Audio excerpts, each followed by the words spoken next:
आज हम लोग दूसरे पाठ का पाटलिपुत्र वैभव इस पाठ का प्रश्न उत्तर जानेंगे, पढ़ेंगे। इसमें दो है, एक मौखिक है और दूसरा लिखित है।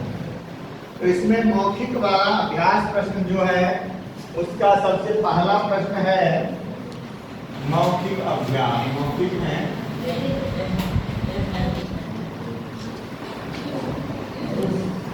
मौखिक में पहला प्रश्न है पाटलिपुत्रस्य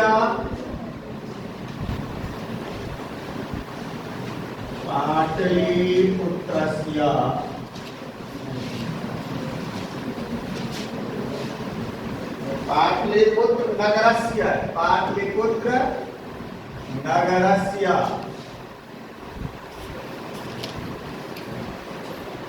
विषये द्वे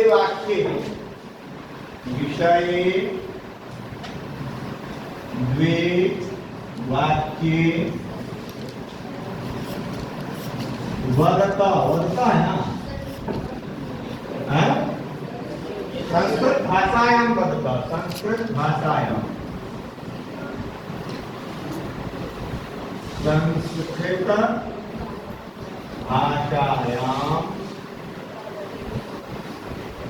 वदता। अब इसमें जो है पहले आपको इसका अर्थ जानना जरूरी है, तभी आप उत्तर दे पाएंगे। दिया है पाटलिपुत्रस्य पाटलिपुत्र नगरस्य, पाटलिपुत्र नगर के विषय में विषय द्वे वाक्य संस्कृत भाषायां, दो वाक्य आपको संस्कृत भाषा में बोलना। कोई बच्चे बताएंगे इसमें संस्कृत में दो वाक्य बोलना है। इसमें संस्कृत में दो वाक्य आपको बनाना है, तो आप बना देंगे। पहला वाक्य होगा पाटलिपुत्र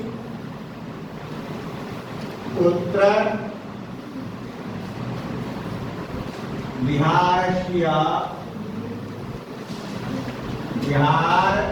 प्रान्तस्य राजधानी अस्ति, है ना? ये नहीं है अस्ति। एक वाक्य हो गया, आपको ये बोलना है। दूसरा वाक्य है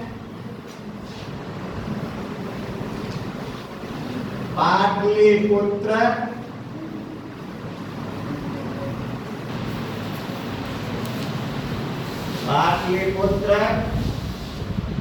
गंगायाः तीरे अवस्थितः।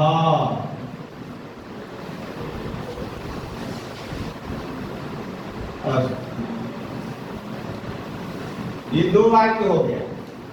पाटलिपुत्र बिहार प्रांत की राजधानी है। पाटलिपुत्र गंगा के तीर पे, गंगा के किनार पे बसा हुआ है, अवस्थित हो गया ना। फिर है आगे दूसरा प्रश्न है। दूसरा प्रश्न अधोलिखितानां समस्त पदानां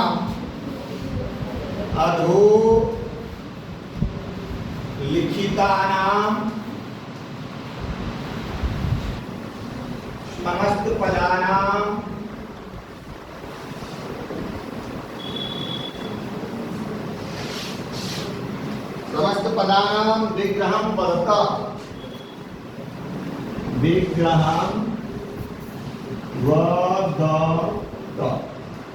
अब इसका अर्थ है अधोलिखित। अधा मतलब होता है नीचे, नीचे लिखे हुए समस्त पदों का विग्रह आपको बोलना है। वदता मतलब बोलना। अब इसमें है पहला वाक्य है सचिवालयः,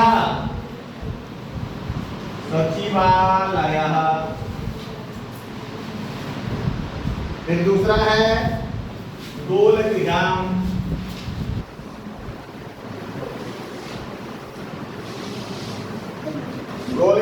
तीसरा है महितल तिलकम, तीसरा है मही तल तिलकम। आगे क्या है? महानगरम। महानगरम। और सरस्वती। सरस्वती कुलगृहम।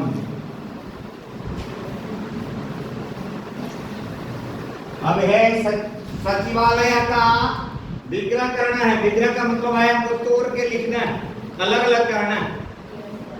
तो इसमें है सचिवालय का क्या होगा? सचिवानाम आलयः। सचिवानाम आलयः। सचिवों का, सचिव लोगों का, मंत्रियों का आलय, घर, सचिवानाम आलय। दूसरा है गोल गृहम। गोलम तच्च गृहम। गोलम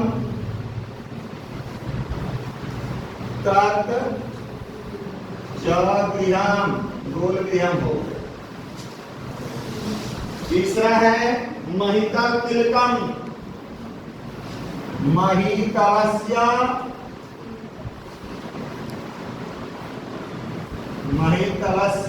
तिलकम। फिर है महानगरम। महत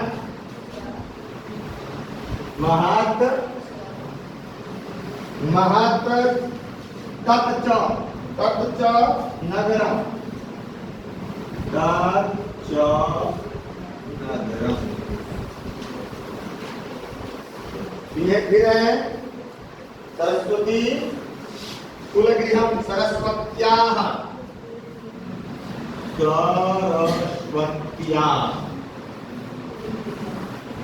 सरस्वत्याः कुलगृहम।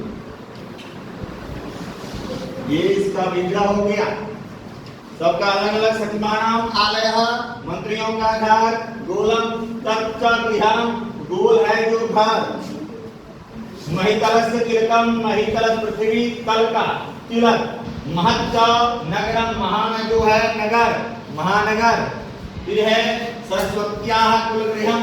सरस्वत्याः मतलब सरस्वती की कुल घर, कुल गृह मतलब घर, अपना घर हो गया। अब फिर इसके बाद है तीसरा प्रश्न है इसमें संधि विच्छेदम कुरुतः। मौखिक अभ्यास का तीसरा प्रश्न है संधि विच्छेदम बहुतः। संधि विच्छेदम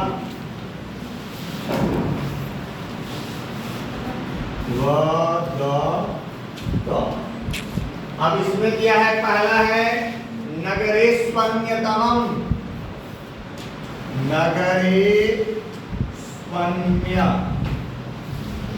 स्वन्यतमम्।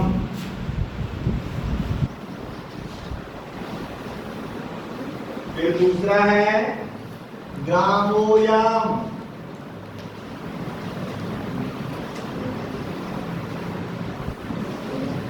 तीसरा है कालांतरेण।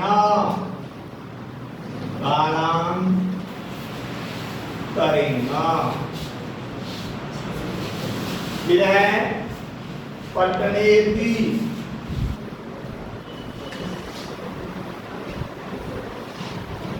फिर निर्भरता। ये शब्द हैं, इसकी संधि विच्छेद करना है तो क्या कर देना है? अब इसका है नगरेषु अन्यतमम्। नगरेषु अन्यतमम्। दूसरा है ग्रामः प्लस अयम्। कालांतरेण, काल प्लस अंतरेण। फिर है पठनेति, पठना प्लस इति। पठनेति निर्गतः, निः प्लस गतः। निर्गता। ये हो गया। अब है आगे का लिखित अभ्यास। लिखित अभ्यास में हम प्रश्न फिर उसमें भी बनाएंगे। लिखित प्रश्न है। लिखित अभ्यास।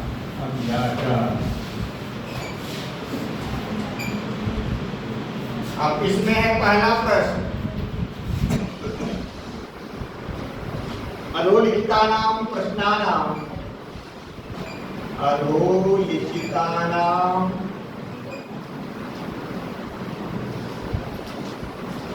प्रश्नानां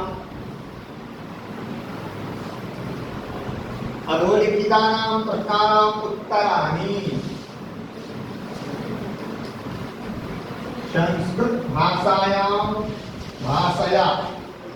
संस्कृत भाषया लिखित।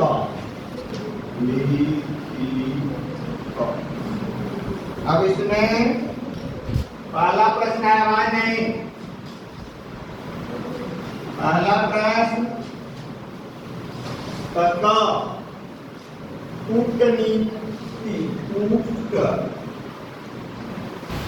कूटनीमताख्यम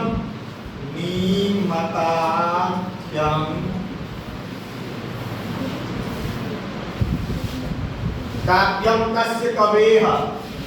काव्यम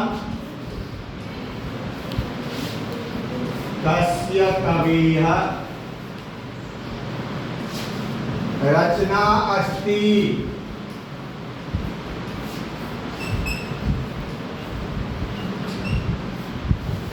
किसकी रचना है ये? तो इसका उत्तर है दामोदर गुप्तस्य। उत्तर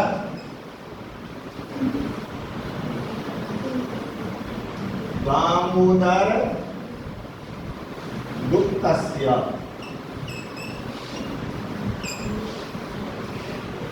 दूसरा ख, पाटलिपुत्रम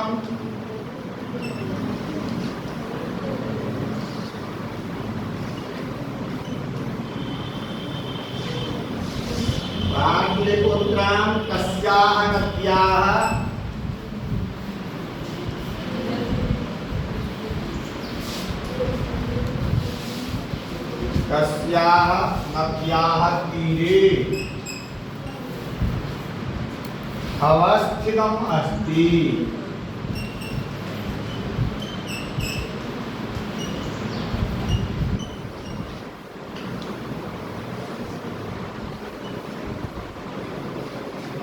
उत्तर है गंगायाः।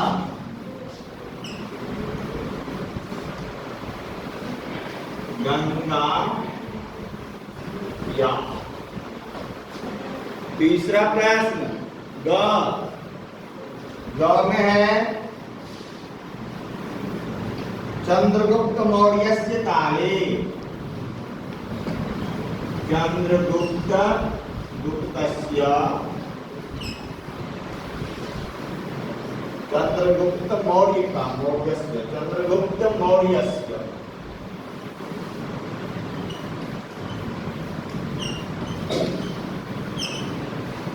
चंद्रगुप्त मौर्यस्य काले अस्य नगरस्य।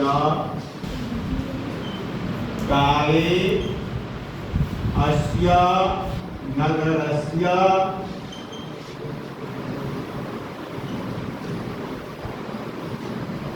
रक्षा व्यवस्था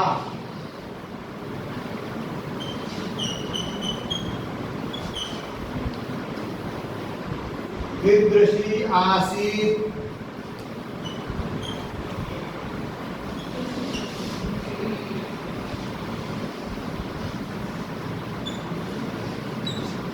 आसीत् उत्तर में है अति उत्कृष्टतमम्।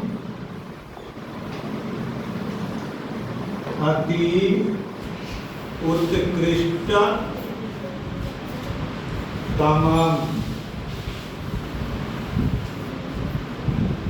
अब है दो और बचा इसमें। पहला प्रश्न में घ और अंग। राज्ञः अशोकस्य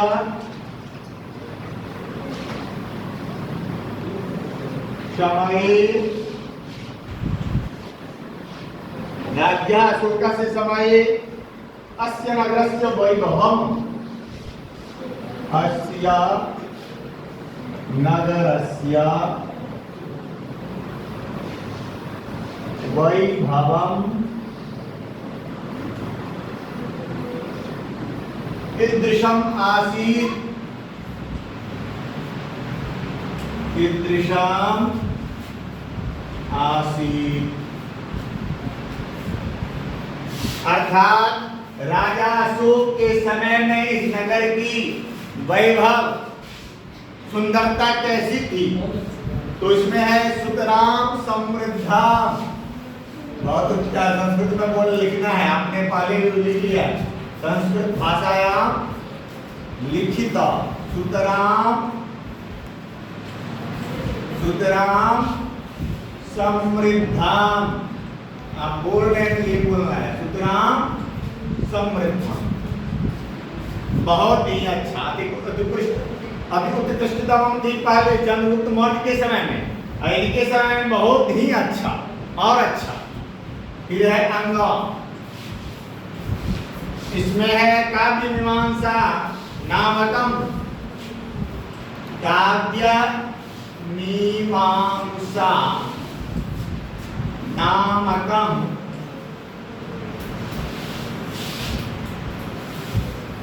ग्रंथ का अलिखता, ग्रंथ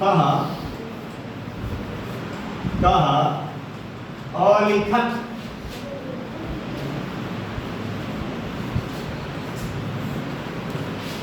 उत्तर में है राजशेखर।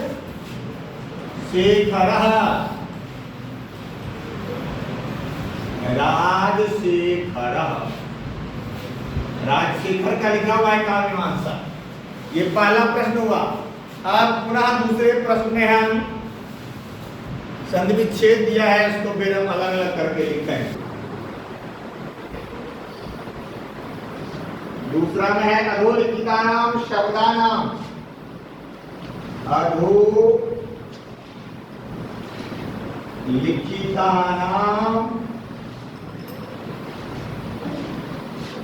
शब्दानाम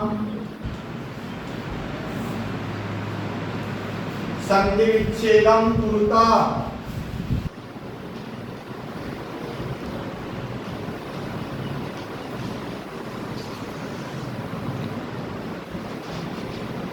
कुरुता। अब इसमें क्या है? पाणिनि पिंगला विह, पाणिनि पिंगला विह, पिंगला विह। दूसरा है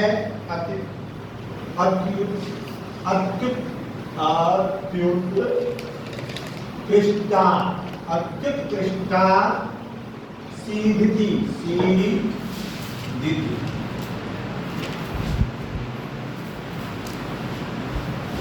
फिर है तीसरा उत्सवाश्च, उत्सवाश्च। चौथा अस्योत्तरस्याम, अस्योत्तरस्याम।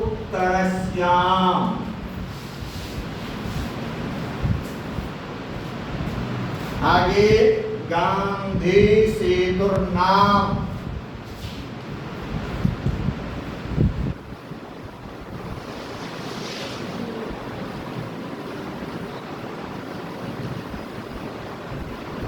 और नगरस्यास्य,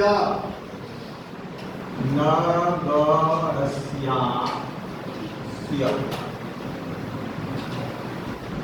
नगरस्यास्य। फिर है पुष्पाश्रिता, लिख दें क्या? पुष्पाश्रिता।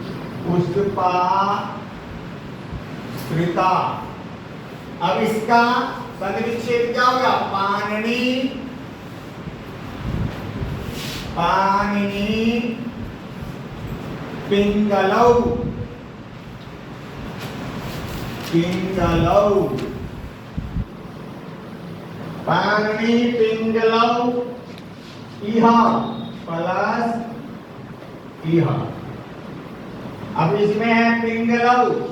आप संधि यदि आप पढ़े होंगे या नहीं पढ़े, मैं तुम्हें पढ़ाया हूं, आपको याद तो रहती नहीं है, तो आप आदेश हो जाता है तो पिंगला विह हो जाए।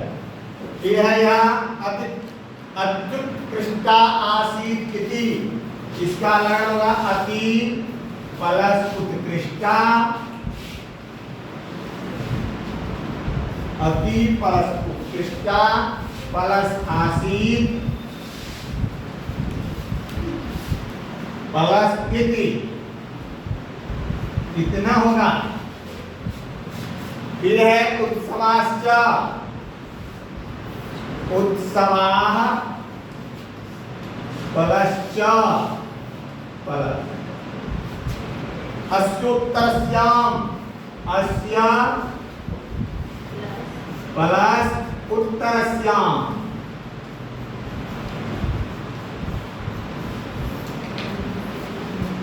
गांधी सेतुर्नाम, गांधी सेतु प्लस नाम। फिर है नगरस्यास्य, नगरस्य, नगरस्य प्लस अस्य। अब है इधर पुष्पास्त्रता, पुष्प प्लस आस्त्रता। ये हो गया संधि विच्छेद। इसके आगे है तीसरा में है संधि कुरुता, संधि कुरुता। संधि करना है, इकट्ठा करना है। इसमें है अलग अलग किया हुआ है, आपको एक जगह करना है। बहुल प्लस उत्पादनम, वही है ना, उत्पादनम। इस पद को करके फिर आपको करना है, बस पकड़ कर देते हैं। फिर है गंगायाः तीरे, गंगायाः, गंगायाः प्लस तीरे। फिर है नगरे प्लस अस्मिन्, नगरे प्लस अस्मिन् च अस्ति।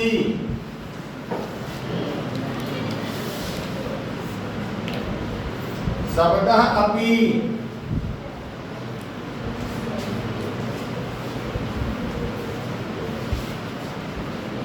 सर्वदा आक्रांतम्,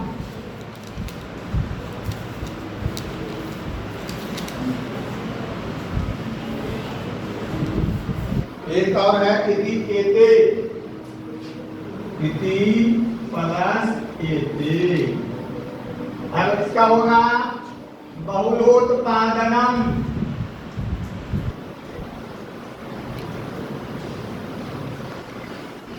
दूसरा है गंगा तीरे, गंगा तीरे। तीसरा है नगरेस्मिन्,